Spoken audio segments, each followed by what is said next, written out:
અને વોરમની શરૂઆત કરીએ મહત્વપૂર્ણ સમાચારથી। ગૃહમંત્રી અમિત શાહ અમદાવાદમાં છે। અલગ અલગ વિકાસ કાર્યોના લોકાર્પણ કરવામાં આવી રહ્યા છે। ત્યારે વીર સાવરકર સ્પોર્ટ્સ કોમ્પ્લેક્સનું તેમના હસ્તે લોકાર્પણ કરવામાં આવ્યું છે। આ કોમ્પ્લેક્સ જે ખુલ્લો મૂકવામાં આવ્યો છે, આ મહત્વપૂર્ણ સમાચાર। કેન્દ્રીય ગૃહમંત્રી અમિત શાહના હસ્તે ઉદ્ઘાટન કરવામાં આવ્યું છે અને આ ઓલિમ્પિક ગેમ માટે પણ આમાં રમાડી શકાય એ પ્રકારનું આયોજન કરવામાં આવ્યું છે। એ પ્રકારની માળખાકીય સુવિધાઓ એમાં ઉપલબ્ધ કરાવવામાં આવી રહી છે। એ પ્રકારનું ઇન્ફ્રાસ્ટ્રક્ચર બનાવવામાં આવ્યું છે। 4 બ્લોકમાં વીર સાવરકર સ્પોર્ટ્સ કોમ્પ્લેક્સ વહેંચાયેલું છે। ABCD એમ 4 કોમ્પ્લેક્સ તૈયાર કરવામાં આવ્યા છે। અત્યાધુનિક સુવિધાઓ તેમાં આપવામાં આવશે। સ્વિમિંગ, આર્ટિસ્ટિક સ્વિમિંગ, વોટર પોલોની સુવિધા પણ રહેશે।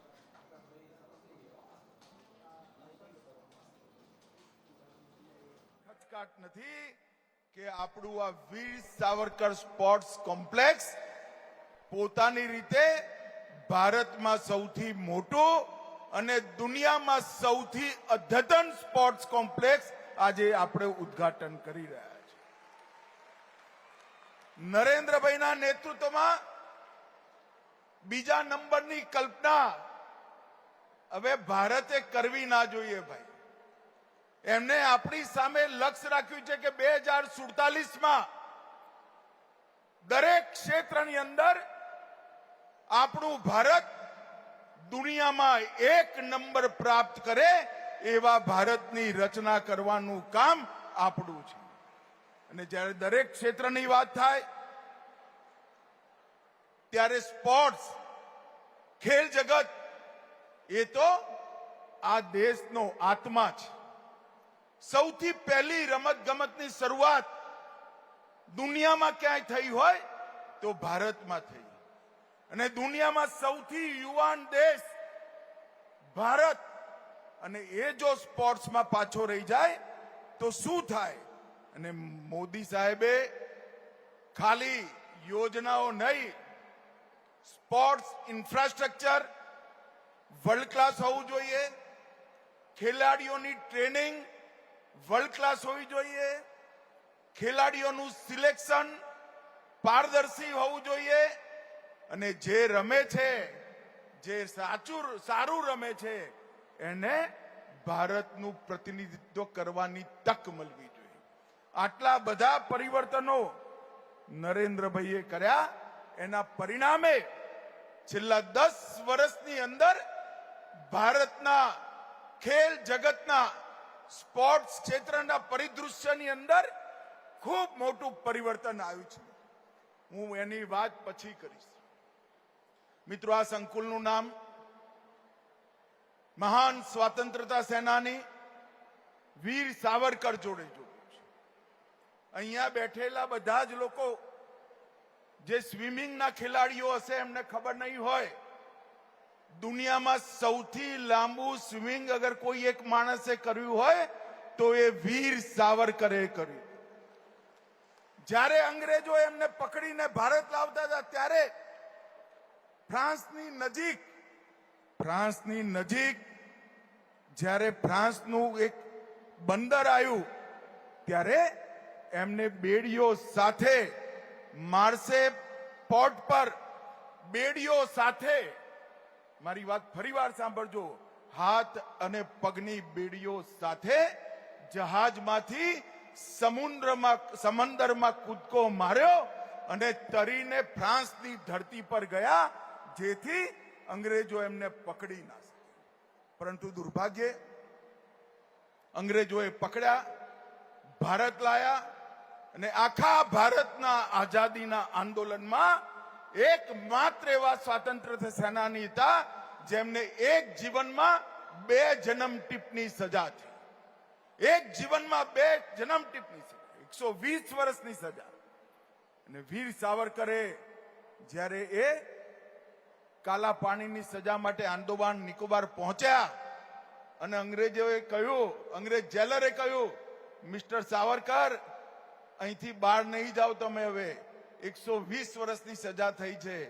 ત્યારે વીર માનવીએ કહેલું, 120 વર્ષ શું, કેટલાક વર્ષ સુધી તારી સરકાર નથી ચાલવાની, ભારત સ્વતંત્ર થશે અને અમે અંગ્રેજોને હાંકી કાઢીશું। એ ખુમારીથી એમને સ્વતંત્રતા આંદોલન કર્યું।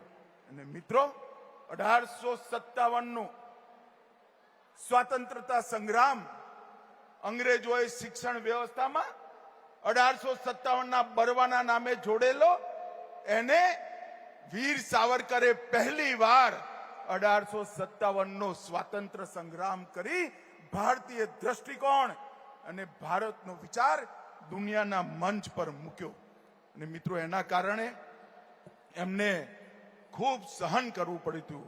આજે આ ખેલ સંકુલ, આ સ્પોર્ટ્સ કોમ્પ્લેક્સના ઉદ્ઘાટન પ્રસંગે હું 2 હાથ જોડી વીર સાવરકરને શ્રદ્ધાંજલિ વિનમ્રતાપૂર્વક આપવા માંગુ છું. અહીંયા જે ખેલાડીઓ ટ્રેનિંગ લેવા આવશે, જે ખેલાડીઓ રમવા આવશે, એ બધાની પ્રેરણા પોતાનો મેડલ મેળવવાની નહીં હોય. એ બધાની પ્રેરણા દુનિયાભરમાં જીતી માં ભારતી માટે મેડલ જીતવાની પ્રેરણા બનશે, એનો મને પૂરેપૂરો વિશ્વાસ છે. અહીંયા આગળ ગુજરાતનું સૌથી મોટું અને દુનિયાનું સૌથી આધુનિક સ્પોર્ટ્સ કોમ્પ્લેક્સ બન્યું છે. મને ખબર છે કે હું દુનિયાનું સૌથી આધુનિક કહું એટલે કાલ મીડિયા વાળા મને પૂછવાના છે, પણ આ દુનિયાનું સૌથી આધુનિક શબ્દ મારો નથી. કેટલાક દિવસ પહેલા અહીંયા 2 આંતરરાષ્ટ્રીય સ્પર્ધાઓ થઈ. બંને આંતરરાષ્ટ્રીય સ્પર્ધાઓમાં ઓલ વર્લ્ડના ખેલના એમના ખેલ મહામંડળના અધ્યક્ષોએ કહ્યું કે વીર સાવરકર સ્પોર્ટ્સ કોમ્પ્લેક્સ દુનિયાનું સૌથી આધુનિક સ્પોર્ટ્સ કોમ્પ્લેક્સ છે. અને મિત્રો, આ ઉત્કૃષ્ટતા, આધુનિક હોવું એક વાત છે. આ સ્પોર્ટ્સ કોમ્પ્લેક્સ આધુનિક પણ છે, વિશાળ પણ છે અને એક રીતે પરિપૂર્ણ છે.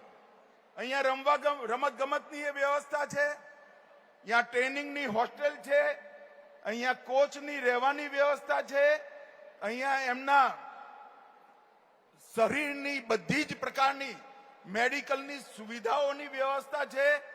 અહીંયા એમને સ્પેશિયલ ડાયટિશિયન જે સ્પોર્ટ સાથે જોડાયેલા છે એમનું પણ માર્ગદર્શન મળવાનું છે.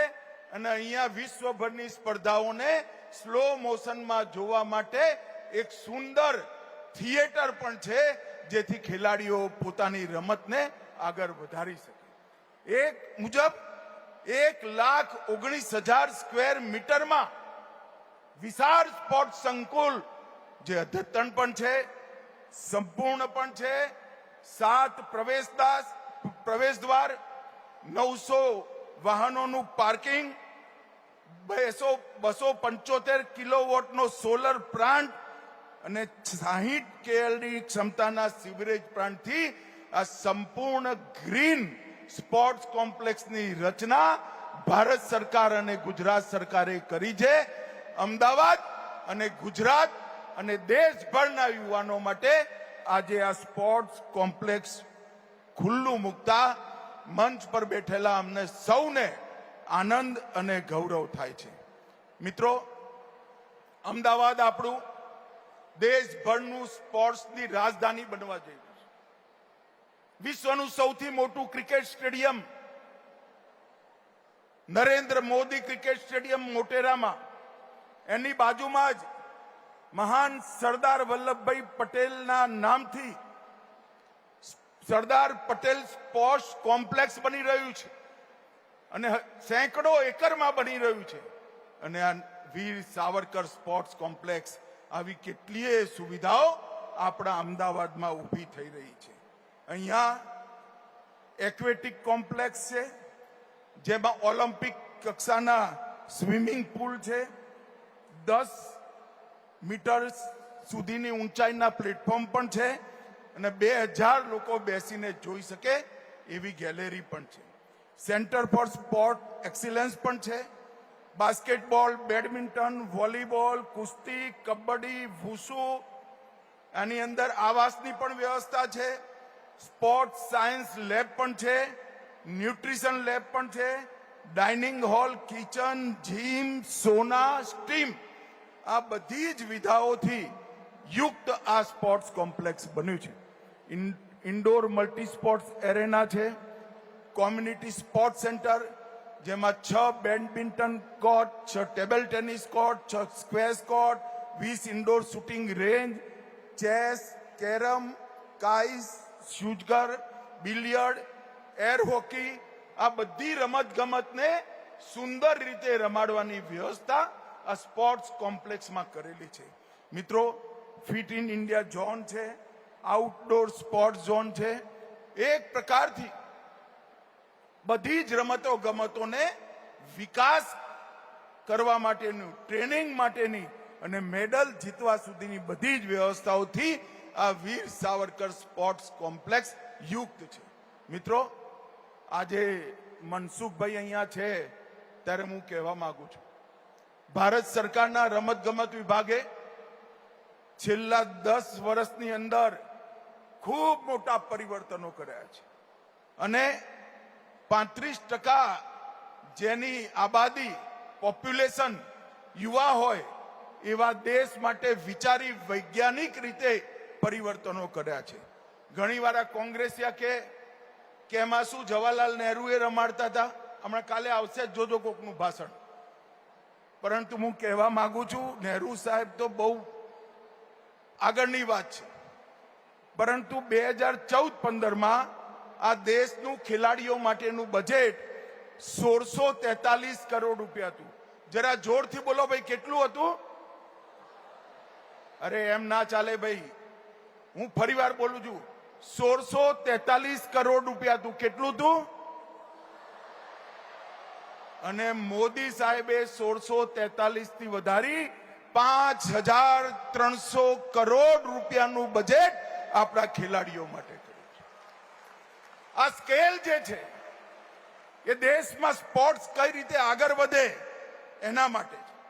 એની અંદર નવું સ્પોર્ટ ઇન્ફ્રાસ્ટ્રક્ચર, ખેલો ઇન્ડિયા કેન્દ્રો, રાજ્ય ઉત્કૃષ્ટતા કેન્દ્ર, માન્યતા પ્રાપ્ત એકેડેમીઝ અને ખેલો ઇન્ડિયા ખેલાડીની એકેડેમી, એમની ચિકિત્સાની વ્યવસ્થા, એમની ન્યુટ્રિશનની વ્યવસ્થા, એમની ઇન્જરીની વ્યવસ્થા, આ બધું જ પરિપૂર્ણ કરી એ રીતે 5300 કરોડ રૂપિયાની વાત થઈ. ખેલો ઇન્ડિયા યુનિવર્સિટી ગેમ્સ ચાલુ કરી, ખેલો ઇન્ડિયા પેરા ગેમ્સ ચાલુ કરી, ખેલો ઇન્ડિયા વિન્ટર ગેમ ચાલુ કરી અને 2025માં મનસુખભાઈ અહીંયા બેઠા છે, નવી ખેલ નીતિ લાઈ ખેલના જગતમાં ભારતને સર્વોચ્ચ બનાવવાની એક સુગ્રથિત નીતિ લઈને આયા. આ નવી સ્પોર્ટ્સ પોલિસીના 5 મંચ, એક વૈશ્વિક મંચ પર આપણે સૌથી આગળ રહીએ. આર્થિક વિકાસ પણ ખેલના માધ્યમથી દેશનો થાય, સામાજિક વિકાસ પણ ખેલના માધ્યમથી દેશનો થાય. ખેલને, સ્પોર્ટ્સને સ્પોર્ટ્સ તરીકે નહીં, એક જન આંદોલનમાં બદલવામાં આવે અને શિક્ષા સાથે સ્પોર્ટનું એકીકરણ પણ થાય, એ પ્રકારની વ્યવસ્થાઓ કરી છે. અને એનું પરિણામ જુઓ, 2048 થી 2012 સુધી ઓલિમ્પિકમાં ભારતના 20 મેડલ મળ્યા હતા. 2048 થી 2012 સુધી ઓલિમ્પિકમાં 20 મેડલ મળ્યા હતા અને પાછળના 8 વર્ષમાં ઓલિમ્પિકની અંદર 15 મેડલ ભારત જીતી ચૂક્યું છે. આઝાદીથી મોદીજી વડાપ્રધાન બન્યા ત્યાં સુધી 20 અને મોદી વડાપ્રધાન બન્યા પછી 8 વર્ષમાં 15 મેડલ. પેરાલિમ્પિકમાં કુલ 8 મેડલ મળ્યા હતા, હવે 52 મળ્યા છે. ડેફ ઓલિમ્પિકમાં કુલ 2 મળ્યા હતા, હવે 22 મળ્યા છે. આનું એકનોલેજમેન્ટ, જે મુવમેન્ટ ચલાવી ખેલો ઇન્ડિયાથી, ફિટ ઇન્ડિયાથી, એનું એકનોલેજમેન્ટ આજે મેડલના રૂપમાં થઈ રહ્યું. ટોપ સ્કીમ, દરેક ખેલાડી જે ઓલિમ્પિક રમવાનો એને મહિને 25,000, કોર ગ્રુપ માટે 25,000, ટોપમાં જે ઓલિમ્પિક રમવાના એના માટે 50,000, કોર ગ્રુપ માટે 25,000. આ પ્રકારની વ્યવસ્થાઓ નરેન્દ્ર મોદીજીએ કરી અને એના પરિણામ સ્વરૂપે આખા ભારતમાં સ્પોર્ટ્સનું વાતાવરણ બન્યું છે. મિત્રો, આપણા સ્પોર્ટ્સ કોમ્પ્લેક્સમાં અને અમદાવાદની જુદી જુદી સ્પોર્ટ્સ ફેસિલિટીમાં વિશ્વભરની પોલીસ અને ફાયર બ્રિગેડની રમતગમતની સ્પર્ધાઓ ભારતમાં 2029માં થવાની અને થોડાક જ સમયમાં ભારતે બીડ મોકલી દીધી છે કોમનવેલ્થ ગેમ માટેની. થોડાક જ સમયમાં કોમનવેલ્થ પણ આપણા અમદાવાદમાં રમાવાની મંજૂરી આવવાની પૂરી શક્યતાઓ છે. અને 2036માં અમદાવાદ શહેરમાં ઓલિમ્પિક લાવવા માટે પણ ભારત સરકાર બધા પ્રકારની તૈયારીઓ કરી રહી છે. અહીંયા અલગ અલગ પ્રકારની 2036 સુધી 13 આંતરરાષ્ટ્રીય સ્પર્ધાઓ અમદાવાદની અંદર આવવાથી અમદાવાદ ન કેવલ ગુજરાત પૂરા એશિયાનું સ્પોર્ટ્સનું સેન્ટર બને એ પ્રકારની વ્યવસ્થા થઈ રહી છે. મિત્રો, આજે મને ખરેખર હૃદયથી આનંદ છે. મિત્રો, આ જગ્યા પર અહીંથી 600 મીટર દૂર 1978 થી અત્યાર સુધી હું રહ્યો ત્યાં 21 એકડમાં અત્યાધુનિક વ્યવસ્થાઓ સાથે ભારતનું સૌથી મોટું અને વિશ્વનું સૌથી આધુનિક વીર સાવરકર સ્પોર્ટ્સ કોમ્પ્લેક્સ અહીંયા મૂર્તિમંત થયું છે. ઓલરેડી 2 સ્પર્ધાઓ અહીંયા રમાઈ ચૂકી છે અને એના માટે હું હૃદયપૂર્વક ગાંધીનગર લોકસભા ક્ષેત્ર તરફથી, અમદાવાદ તરફથી, ગુજરાત તરફથી નરેન્દ્રભાઈને ખૂબ ખૂબ ધન્યવાદ અને અભિનંદન પાઠવું છું. મિત્રો, ફરી એકવાર આ સ્પોર્ટ્સ કોમ્પ્લેક્સની અંદર ટ્રેનિંગ માટે જે ખેલાડીઓ આવે, રમવા માટે જે ખેલાડીઓ આવે, તમારી કેરિયર માટે તો રમજો જ, તમારી પ્રગતિ માટે રમજો, પણ આપણું લક્ષ્ય વિશ્વની સ્પર્ધાઓમાં ભારતને મેડલ અપાવવાનું હોય, એ જ આપણી રમતનો ઉદ્દેશ હોય. ફરી એકવાર સમગ્ર દેશના સૌ ખેલાડીઓને હૃદયપૂર્વકના ખૂબ ખૂબ અભિનંદન. ભારત સરકાર અને ગુજરાત સરકારને પણ હૃદયપૂર્વક આ વિસ્તારના સંસદ સભ્ય તરીકે હું હૃદયપૂર્વક ધન્યવાદ કરી મારી વાત પૂરી કરું છું. વંદે માતરમ.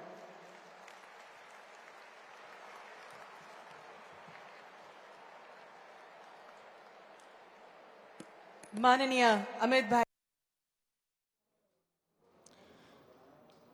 તો કેન્દ્રીય ગૃહમંત્રી અમિત શાહે આ વીર સાવરકર સ્પોર્ટ્સ કોમ્પ્લેક્સનું લોકાર્પણ કર્યું છે, ખુલ્લું મૂકવામાં આવ્યું છે. તેમણે કહ્યું કે મોદી સરકારમાં સ્પોર્ટ્સને પ્રાધાન્ય આપવામાં આવી રહ્યું છે અને આપણું એ લક્ષ્ય છે કે વિશ્વ સ્તરે રમતગમત ક્ષેત્રમાં આપણે ડંકો વગાડીએ. આપણું લક્ષ્ય એ હોવું જોઈએ કે આંતરરાષ્ટ્રીય સ્તરે અને જે પણ ટુર્નામેન્ટ્સ થતી હોય એમાં આપણે મેડલ લાવીએ અને એ જ કારણસર આ આટલું મોટું અત્યાધુનિક સુવિધાઓ સાથેનું, અત્યાધુનિક માળખાકીય સુવિધાઓ સાથેનું કોમ્પ્લેક્સ તૈયાર કરવામાં આવ્યું છે. આ ઉપરાંત તેમણે એમ પણ કહ્યું કે તમને કોઈને યાદ નહીં હોય, તેમણે એમ કહ્યું કે આ કોમ્પ્લેક્સનું નામ વીર સાવરકર સ્પોર્ટ્સ કોમ્પ્લેક્સ રાખવામાં આવ્યું છે, પરંતુ અત્યાર સુધીમાં દુનિયામાં સૌથી વધારે કોઈએ સ્વિમિંગ કર્યું હોય તો એ વીર સાવરકર હતા અને એની સાથેનો ઇતિહાસનો કિસ્સો પણ તેમણે મૂક્યો.